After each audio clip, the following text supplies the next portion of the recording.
near Edmonton, Alberta, Canada, and I am doing a live experiment because, as I just explained on my shorts, that I'm doing an experiment and I'm not a runner, okay? I don't enjoy it. Well, I am enjoying it. That's really funny because I just said that I don't enjoy it, but right now I'm enjoying it. So, I like to give myself the right to change my mind in any moment, and I believe that I can do anything that I want as long as I put my mind to it, right? So I just wanted to document, my cognitive ability, my coordination, and all of this, because on creatine. Okay, so I've been taking it for just over a week. This would be the ninth. This would be, I guess, be the 9th day taking creatine, and I have been taking 10 grams per day, and yeah, I really noticed the strength ability came through.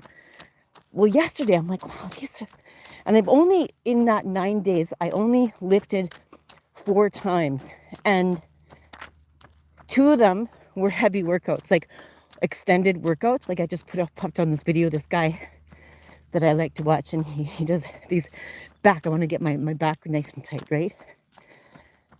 And yeah, so it was hard workouts. 2 of them were hard workouts. The others were just like, oh, just pick up some weights and do 1, maybe 2 reps, right? Anyway, yesterday I really noticed that I'm like, these 20-pound weights seem pretty reasonable. Like it's pretty light. So is that the power of, because I can clearly see a difference, when I started last week with the weights with creatine. I started the first day. So I just wanted to quickly jump on here and document, like, how is my breath, how is my coordination and everything, and pop on here every now and then to kind of document the process. I've been really working on shredding fat. It's so interesting because you know my story. Last year around this time, I was being hauled off to the hospital, I think about 3 times last year, because I was doing experiments and I was struggling. And to be honest, I was really giving up. I didn't want this diagnosis anymore. And yeah, to be honest with you, I just wanted to die. Isn't that awful? But it's a real thing.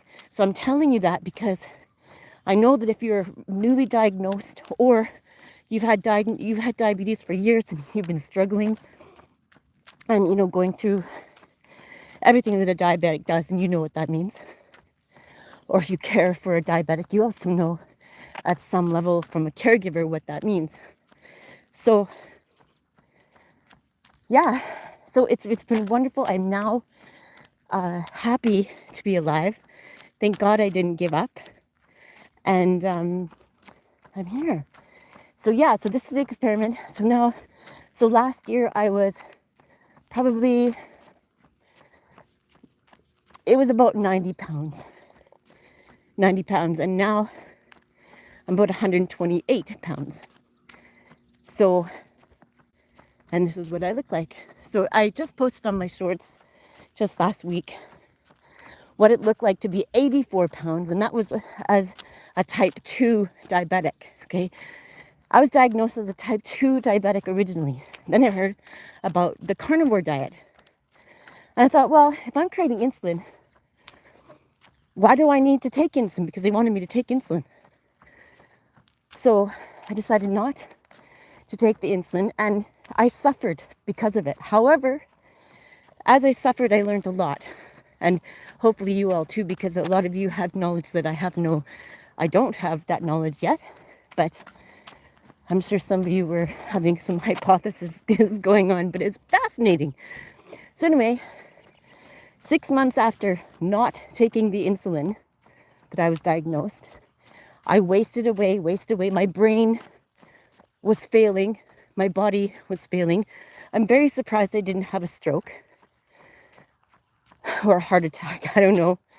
But I did know that, after I started taking the insulin, after that first hospitalization, things rapidly changed. And I got to know intimately, in a different way, something about insulin that I would never have known if I had not taken it, right? So in the beginning, I want to tell you, it's very, very fascinating. Before I was hospitalized in December of, what that would be, 23. So that was in like about 5 months after, about 5 months after I was diagnosed, right? It took me that, long till I could live without the insulin for that long. And then I noticed it was about a couple months before being hospitalized. I had this, I feel like I got in the mind of an autistic person. I feel like I got in the mind of an autistic person because I used to care for an autistic child. And so, of course, when you're working with you see and you work with different behaviors, right? And you sit, they eat and stuff like that. I didn't work with him very long. It was too much, honestly. I couldn't do it anymore. So I decided not to work with him anymore. But it was a very, very interesting experience. But I believe in autism, especially from my experience, that perhaps they need a little bit more fat, okay? Because my brain, I was cognitive enough at that time to know I had this repetitive thought. It was the same thought that would appear. And it would this same thought, this random sentence. I'm like, why does this sentence keep coming to me? I was cognitive enough to know that it was coming to me. That this pattern was happening. I'm like, okay, it's the same thought. That's interesting.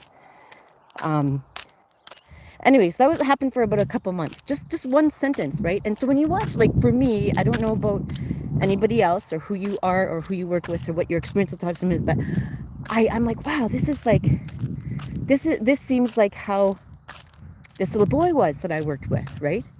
I'm like, that's so interesting. So anyway, that if autistic children were given, a bit more fat, how this would change their behaviors. Do you, anybody out there, have any experience with that?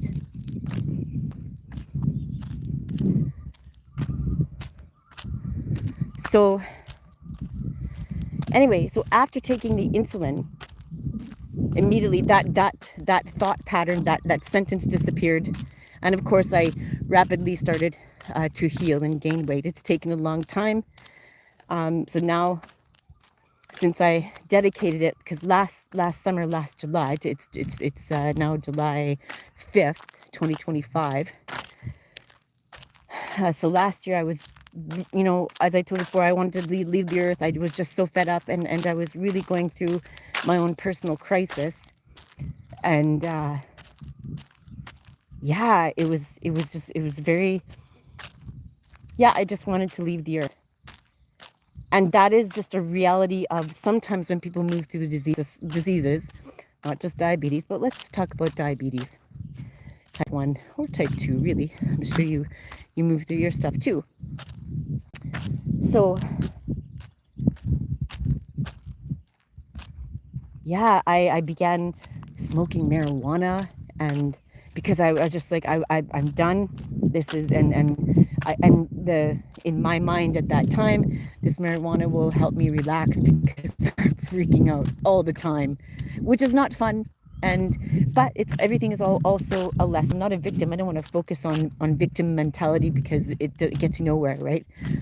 But you do learn some things, right? Everybody has a bit of a pity party sometime, but then what are your tools in those moments to get yourself out of the pity party? So now it's a year later. So last July I was hauled into the office, or into the office, like the principal's office. No, I was hauled into the hospital because I was found by a friend unconscious, and I was at a 40. So it's a 40. I'm in Canada, so that's very high. I was at a 40, and they basically gave me a talking to, like, what are we going to do with you next time you come in? Like, they just thought it was going to happen again. They basically gave me this thing, like, what do you want us to do with you if we you know. Anyway, I want to live, and so now that I know how to manage my diabetes, I continually to learn every day. So I just want to tell this, send this out to you. If you're a newly diagnosed type 1, maybe you're moving through some stuff. I just hope this can be a voice that reverberates in your mind to never give up, that there is hope. There's just a method, right? And that method is going to be intricate to your values, your morals, and your choices, right? The great thing about diabetes, which hasn't really changed my life at all, is that being active. You have to be active. I always loved being active anyway. I like going for my walks, one of my favorite things to do. So I still get to do that. But it just means you have to do these things. So timing is everything with diabetes. How soon you give your medication is very important. What you did before you ate, what you plan to do later, all of these things, you get to be a really, really sharp CEO of your time scheduling. Because if you weren't very good with time scheduling before, you just might get much better now. And it is imperative that you do. So you're going to be your best paramedic. You get to be your own paramedic. You get to be your own CEO, personal trainer. You're everything. Okay, because a lot of times there's going to be nobody around when you have to take care of yourself, and you're going to have to make decisions accordingly. Okay, you're going to have to make decisions according to what you're going to do, what you did before, and accommodate for all of these things, right? Do I need more insulin? Because, well, in the beginning, you're going to have to figure out what your body needs at certain times and how much, right? And you're going to work with your doctor. Your doctor, is going to, your healthcare physician is going to help you figure out the doses for you, and then you'll figure it out with that health professional that you confide in. And then there's lots of really cool people online that are doing some really cool things, and how they tell you how they manage, a bit about how to manage diabetes, which is very helpful. And then you become, if you choose, to keep going, you can learn as much as you want, right? And just keep being a sponge of knowledge. So what actions are you going to do today to make sure that your blood sugar, that you're going to be on top of your game? Are you willing to experiment? Are you willing to go the extra mile to figure things out, right? So if you have any questions, for me, you can email me at info@laughtercore.ai, and I'll get back to you as soon as I can. If you have a question about diabetes or anything, my story, let's chat. If you want to be a guest on my lives, just let me know. Just email me at info@laughtercore.ai. Ciao for now and have a great day.